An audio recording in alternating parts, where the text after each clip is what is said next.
Assalamualaikum warahmatullahi wabarakatuh. Bertemu lagi dengan saya Resti Pujianti dalam mata pelajaran biologi.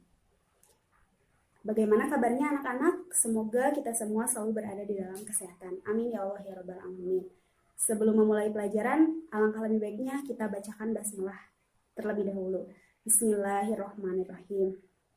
Nah anak-anak, bagaimana nih caranya darah-darah yang berada di dalam tubuh itu dapat dialirkan ke seluruh tubuh maupun dari seluruh tubuh dapat dialirkan lagi menuju ke jantung. Kira-kira bagaimana ya caranya? Nah, mari kita simak penjelasannya berikut ini. Nah, setelah minggu lalu kita belajar mengenai transfusi darah dan juga golongan-golongan darah, pada minggu ini kita akan belajar mengenai pembuluh darah. Ternyata untuk dapat mengangkut oksigen, kemudian nutrisi, dan juga sampah-sampah sisa dari tubuh untuk selanjutnya dieliminasi ke sistem ekskresi, ternyata tubuh membutuhkan pembuluh darah sebagai saluran darah dalam mengangkut zat-zat nutrisi maupun sampah-sampah tersebut. Nah, pembuluh darah pada manusia itu ada 3 jenis pembuluh darah. Yang pertama itu ada pembuluh darah arteri. Nah, kalau pembuluh darah arteri adalah pembuluh darah yang membawa darah keluar dari jantung. Yang kedua, ada pembuluh darah kapiler. Pembuluh darah kapiler adalah pembuluh darah tempat pertukaran zat. Dan yang ketiga, ada pembuluh darah vena. Nah, kalau pembuluh darah vena, kebalikan dari pembuluh darah arteri, yaitu membawa darah balik lagi ke jantung. Kita akan jelaskan secara detail satu persatu. Nah, tadi yang pertama ada pembuluh darah arteri. Nah, struktur arteri telah diciptakan sedemikian rupa oleh Yang Maha Kuasa untuk mendukung fungsinya. Di antaranya itu, arteri harus tebal dan juga elastis untuk mendukung fungsinya. Karena membawa darah keluar dari jantung. Karena kan di jantung memompa darah. Nah, untuk membawa darah keluar dari jantung membutuhkan pembuluh darah yang tebal dan elastis seperti itu. Nah, pembuluh darah arteri ternyata ada dalam strukturnya itu ada 3 lapisan penyusun pembuluh darah arteri. Lapisan yang paling dalam adalah lapisan endotelium. Nah, lapisan endotelium ini adalah lapisan yang paling dalam ya. Nah, selanjutnya lapisan endotelium dikelilingi oleh otot polos dan jaringan elastis. Dan jaringan elastis dan otot polos ini dikelilingi lagi oleh jaringan ikat. Nah, pada pembuluh darah arteri ini memiliki cabang yang dinamakan dengan arteriol. Arteriol ini nanti akan menghubungkan dari arteri kemudian ke arteriol menuju ke kapiler. Nah, ketika susunan arteriol ini ternyata banyak sekali memiliki otot polos dan juga sedikit memiliki jaringan elastis. Sehingga ketika otot polosnya itu berkontraksi, maka arteriol akan kontriksi. Dan ketika otot polosnya itu relaksasi, maka arteriol akan dilatasi. Nah, kontriksi dan dilatasi ini akan mengontrol tekanan jantung, sehingga ketika terjadi kontriksi, maka tekanan jantung akan naik. Dan ketika terjadi dilatasi, maka tekanan jantung akan turun. Nah, yang kedua adalah pembuluh darah vena. Pembuluh darah vena ini adalah pembuluh darah yang mengalirkan darah atau yang menjadi saluran darah dari seluruh tubuh balik lagi ke jantung. Jadi pembuluh balik, disebut juga pembuluh balik. Nah, struktur dari atau lapisan-lapisan dari pembuluh vena ini memiliki persamaan dengan arteri. Hanya saja pada pembuluh vena memiliki jaringan otot polos dan juga jaringan ikat yang sedikit. Sehingga pembuluh darah vena ini lebih tipis daripada arteri seperti itu. Kemudian pembuluh darah vena memiliki percabangan yang disebut dengan venula. Nah, yang ketiga adalah pembuluh darah kapiler. Pembuluh darah kapiler ini berfungsi dan berperan dalam pertukaran zat. Jadi, tadi dari arteri kemudian ke arteriol, kemudian masuk ke kapiler, ke venula, lalu ke vena, seperti itu dalam prosesnya ya. Nah, pembuluh darah kapiler ini adalah pembuluh darah yang paling kecil di antara pembuluh darah yang tadi telah disebutkan ya. Dan juga memiliki saluran yang sempit dan mikroskopis. Meskipun begitu, ternyata seluruh bagian tubuh kita mempunyai atau memiliki pembuluh darah kapiler. Kenapa hal itu bisa terjadi? Karena pembuluh darah kapiler ini kan gunanya untuk pertukaran zat. Sedangkan tubuh kita ini butuh sekali setiap saat itu menukarkan zat atau butuh sekali energi. Jadi pertukaran zat ini dibutuhkan dan itu merupakan kerja dari pembuluh darah kapiler, sehingga pembuluh darah kapiler ini terletak di hampir seluruh bagian tubuh. Seperti itu.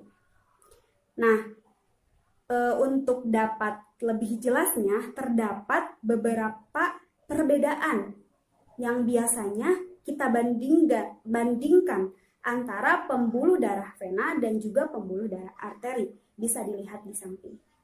Nah, kalau misalnya pembuluh darah vena ini pada keadaan darah pembuluh darah vena ini kaya akan CO2 kecuali vena pulmonalis. Karena kan vena pulmonalis membawa darah dari paru-paru, otomatis kan kaya akan oksigen. Nah, dibandingkan dengan pembuluh darah arteri ini, yaitu kaya akan oksigen, kecuali arteri pulmonalis. Kemudian jumlah dan letak katup. Pembuluh darah vena ini memiliki banyak sekali katup, karena vena ini berjalan hanya satu jalur saja, seperti itu. Berbeda lagi dengan pembuluh darah arteri yang hanya memiliki satu katup saja yang dekat dengan jantung. Kemudian untuk dindingnya, untuk pembuluh darah vena kan tadi tipis. Kalau arteri itu kan elastis dan tebal. Kemudian untuk letaknya itu kalau pembuluh darah vena dekat dengan permukaan tubuh. Nah, kalau pembuluh darah arteri terletak di bagian dalam tubuh, seperti itu.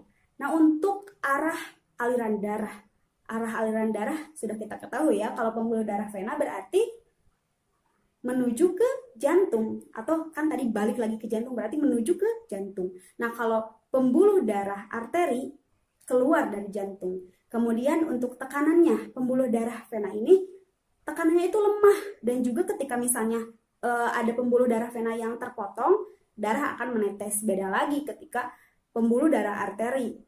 Pembuluh darah arteri ini memiliki tekanan yang kuat, sehingga kalau misalnya pembuluh darah tersebut terpotong, maka darah akan keluar dengan cara memancar. Kemudian untuk denyut ya, denyutnya itu untuk pembuluh darah vena itu tidak terasa denyutnya. Dan untuk pembuluh darah arteri itu denyutnya terasa ya. Jadi selain kita bisa merasakan denyut jantung, kita juga bisa merasakan denyut dari pembuluh darah arteri, seperti itu. Nah, demikianlah ini kita akan belajar mengenai jantung. Jantung itu fungsinya itu untuk memompa darah. Kenapa sih jantung harus memompa darah? Hal itu karena ada dua alasan. Yang pertama, karena darah itu mengandung nutrisi-nutrisi yang dibutuhkan oleh jantung. Nutrisi-nutrisi yang dibutuhkan oleh tubuh, seperti oksigen. Dan juga yang kedua, karena darah itu mengandung zat-zat sisa tubuh atau zat-zat sampah tubuh yang harus dibuang dari tubuh. Sehingga apabila zat-zat tersebut tersimpan selalu di dalam tubuh, nanti tubuh kita akan mengalami keracunan, seperti itu. Nah, jantung manusia memiliki ukuran kurang lebih sekepal tangannya. Dan juga letaknya itu pada rongga dada, tapi lebih condong ke sebelah kiri ya. Oleh karena itu, paru-paru yang sebelah kanan itu lebih besar dari paru-paru yang sebelah kiri, karena kan terdesak oleh keberadaan jantung. Jadi kan jantung lebih condong ke sebelah kiri, seperti itu. Nah, dalam pemompaan darah, jantung itu menggunakan konsep perbedaan tekanan. Jadi darah mengalir dari tekanan yang tinggi menuju ke tekanan yang rendah, seperti itu. Jadi ketika memompa darah, jantung itu mengalami kontraksi. Kemudian ketika mengalami kontraksi, nanti jantung itu tekanannya lebih tinggi daripada pembuluh darah, sehingga darah dapat mengalir keluar. Kemudian selanjutnya adalah anatomi dari jantung. Nah, jantung ini memiliki 4 ruang, 2 atrium dan 2 ventricle. Terdiri dari atrium kanan, atrium kiri, ventricle kanan, ventricle kiri. Atrium ini adalah yang menerima, khususnya atrium kanan, menerima secara langsung darah dari seluruh tubuh. Nah, di antara rongga jantung yang sebelah kanan dan yang sebelah kiri terdapat sekat yang dinamakan dengan septum, seperti itu. Kemudian di dalam jantung juga ada katup-katup. Katup yang memisahkan antara serambi kanan atau atrium kanan dengan ventricle kiri adalah katup tricuspidalis. Kemudian katup yang memisahkan antara ventricle kanan dengan arteri pulmonalis adalah katup pulmonalis. Kemudian ada katup yang memisahkan antara atrium kiri dengan ventricle kiri adalah katup bicuspidalis. Dan juga ada katup yang memisahkan antara ventricle kiri dengan aorta adalah katup aorta. Seperti itu. Dan juga jantung itu memiliki pembuluh darahnya sendiri yang disebut dengan pembuluh darah koroner. Dan juga jantung menghasilkan denyutnya sendiri, yaitu dari organ atau dari bagian jantung yang bernama sinoardial node, seperti itu. Kemudian untuk selanjutnya adalah sistem sirkulasi pada jantung dibagi menjadi 2 bagian. Yang pertama ada sistem sirkulasi pulmonal, artinya sistem sirkulasi yang dimulai dari jantung ke paru-paru lalu jantung lagi. Dan sistem sirkulasi sistemik yang artinya darah mengalir dari jantung seluruh tubuh masuk lagi ke jantung. Seperti itu ya. Nah, untuk sistem peredaran darah pulmonal ini, darah yang kaya akan karbon dioksida atau darah kotor akan masuk melalui pembuluh darah dari tubuh bagian atas dinamakan pembuluh darah vena cava superior dan dari bagian bawah dinamakan vena cava inferior. Nanti masuk ke ventricle atrium kanan. Nah, dari atrium kanan melalui katup tricuspidalis masuk ke ventricle kanan. Kemudian dari ventricle kanan ke arteri pulmonalis, melewati katup pulmonalis, masuk ke paru-paru. Nah, di paru-paru ini nanti terjadi pertukaran karbon dioksida dan nanti ditukarkan dengan oksigen, sehingga nanti darah yang dibawa keluar dari paru-paru menuju ke vena pulmonalis itu membawa darah yang kaya akan oksigen. Nah, dibawa ke atrium kiri.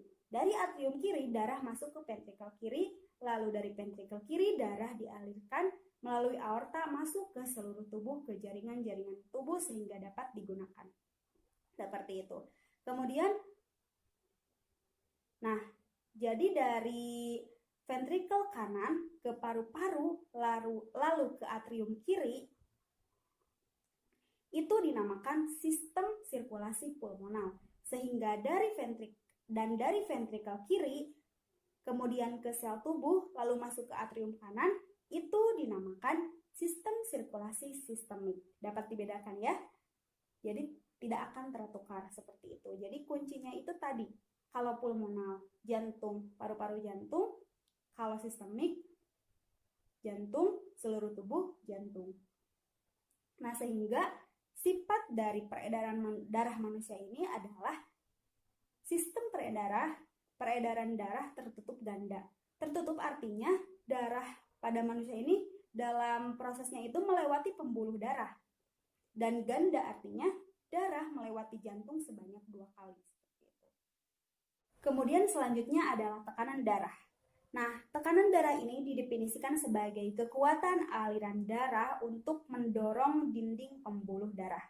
Sehingga tekanan darah ini dibagi menjadi 2 tipe. Ada sistolik, ada diastolik. Seperti yang suka kita lihat ketika kita mengukur tekanan darah ya. Nah, sistolik dan diastolik ini memiliki satuan milimeter raksa atau milimeter Hg. Nah, sistolik didefinisikan sebagai tekanan pada pembuluh arteri saat jantung berkontraksi dan sebaliknya. Untuk Diastolik adalah tekanan pada saat pembuluh arteri pada saat jantung berelaksasi. Nah, normalnya manusia memiliki tekanan darah kurang lebih 120 sistoliknya dan 80 diastoliknya. Demikianlah materi mengenai jantung kali ini. Jangan lupa dikerjakan tugas-tugasnya, semoga dapat dimengerti. Mohon maaf atas segala kekurangan dan terima kasih atas segala perhatian. Wassalamualaikum warahmatullahi wabarakatuh.